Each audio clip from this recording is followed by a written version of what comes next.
Hi guys, তোমরা কেমন আছো? আশা করছি সকলেই ভালো আছো। আমিও খুব ভালো আছি। তো চলে এসেছি তোমার সাথে আর একটা নতুন ভ্লগ নিয়ে। তো প্রথমে শুরুটা দেখে বুঝতেই পারছো যে সূর্য পুজো করছে। হ্যাঁ, আমি এরকম রেডি হয়ে পড়েছি। আমার এটা প্রথম সূর্য পুজো। এর আগে আমি কোনোদিন সূর্য পুজো করিনি।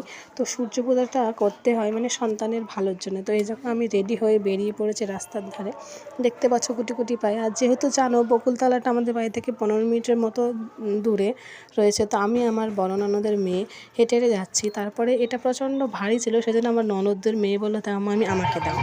তারপরে দেখতে পাচ্ছ এই যে চলে এসেছি ঘন্টা। কত মানুষ দেখতে পাচ্ছ, কত মানুষ। তারপরে এই যে মানুষের ভিড়, আর কিছুক্ষণের অপেক্ষা, তারপরে সূর্য পুজো শুরু হয়ে যাবে। এই যে সবাই বসে আছে সামনে সূর্য পুজো করবে বলে। তারপর সূর্য পুজোর টাইম হয়ে এসেছে। তো সূর্য পুজোর নিয়ম অনুসারে মানে সব ফলের ওইটা মাথায় নিয়ে আমাদের ওই পুরো মন্দিরটা মানে এই অনুষ্ঠানের পুরো চারপাকটা 3-4